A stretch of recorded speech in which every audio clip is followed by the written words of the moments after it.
have become involved with this because, to me, there's some things that rise above politics, beyond, you know, the day-to-day humdrum of we disagree or we're arguing, you know, Democrats versus Republicans and all the rest. And to me, the idea that there is a child out there struggling to get an education, a mother or father who is joined in that fight to simply educate their child, is not something that can be delayed. You can't put it off and say, oh, well, you know what, schools are going to eventually get better. You can't imagine that somehow that child should be sacrificed.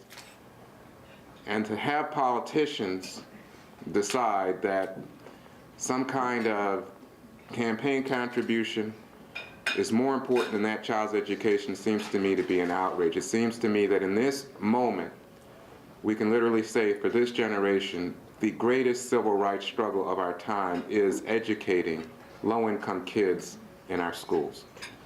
And I don't think that this should be confused. I don't think anybody should have any moment of doubt about what's going on here. That we are participating in making history when we allow the most vulnerable among us to have an opportunity to succeed in this country. I've been asked by people oftentimes, including the Secretary of Education, I think I mentioned this when we had the debut of this video, some variation of this question. Why are you fighting so hard for this program when we need to fix the entire school system, when we need to fix an entire school district? Why is this program with these 1,700 children so important? There is something in me that dictates a sense of urgency that, frankly, I believe, with all due respect, we all should have. This sense of urgency is grounded in two things. One, there's a moral imperative that we all should have to make sure that our children are educated. As Michelle Reed says, it is absolutely unacceptable. It is wrong in the face of good conscience not to offer parents an opportunity to get their children educated right now. Not in 3 to 5 years when she fixes the DC public schools, hopefully, but right now. And as many of you know, there's a moral imperative that dictates that we do that for our children. And if we don't do that, then that sense of urgency is being betrayed. Last year, the Department of Education published a report looking at the academic evaluation, which essentially compared the performance of students who received vouchers and scholarships in this program and their peers who did not receive scholarships and thus remained in public school. There was a big difference in the academic achievement of these two groups of students. There was the students who received scholarships had made statistically significant gains in reading achievement compared to their peers who remained in public school. How big was the improvement? Basically, after 3 years, the kids who'd received scholarships were performing about 4 months ahead of their peers who remained in public school. If you listen to the words that President Obama has used and Secretary Duncan has used, this was supposed to be the test that they would use to determine which education programs they would fund. Back last spring, President Obama gave an address to the U.S. Hispanic Chamber of Commerce in which he said essentially that statement that they would use, the only thing that would guide the Obama administration's decisions about what programs to fund and what programs to close was whether or not a program worked.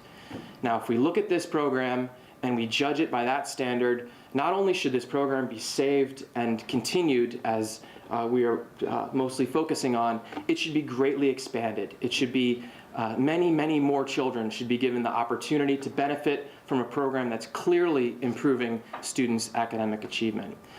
So I just want to be clear. This is a nonpartisan issue supported by liberals like Chris Matthews as well as conservatives like George Will. Across the board, people are saying something very wrong is going on here. Despite the fact that this support is evident locally and nationally for school choice programs, the cries of DC parents have rung hollow with the Congress. And even more disappointing to me with President Obama, I think we all know his personal story, and we know about his mother exercising school choice when he was a kid growing up in Hawaii. And of course, the president continues to exercise school choice with his own daughters. So the question now is, will the president and the Congress stand up and I mean it, stand up to special interest and reauthorize this popular and successful DC Opportunity Scholarship Program. This program not only changes the lives of children, it changes the lives of families, which ultimately changes the lives of communities. What else are the benefits that these kids are receiving and the results you have seen? Well, I think it gives kids a better experience in education, if you will. There's more diversity. Schools have programs that they don't even know anything about because they don't have them in traditional public schools, where they can travel to see the world, or they align themselves with organizations and corporations that offer the kids internships and summer jobs. And our kids, many of them have never been across the Anacostia River. So to see what the world has to offer them is really exciting to them, and they take advantage at every step of the way. It had benefit the whole family because I'm able to rest and sleep in peace because I know the school that I choose and the school that I looked into for him is benefiting both of them successfully. And I feel good that the Opportunity Scholarship has taken my kids will take my kids out of the poverty level that I had experiencing growing up. And this is something that I will fight for. This is something that I don't want my children to experience. What you see is that there is tremendous groundswell of support, and it's coming from across political lines. And I think that people are unaware of how much support there is from the city council, majority of whom now favor it, to the council, to political figures, that message now has to be conveyed to leadership on Capitol Hill and in the White House. And that the arguments that it affects just a small number of kids is really a weak argument. So hopefully the next step is that we have a change in consciousness, that people start to say, wait a minute, this is not some strange political fight, that in fact this is a central fight for education of American children, especially minority kids in big cities. Once that is understood, I think then we can expect that more political progress will be made.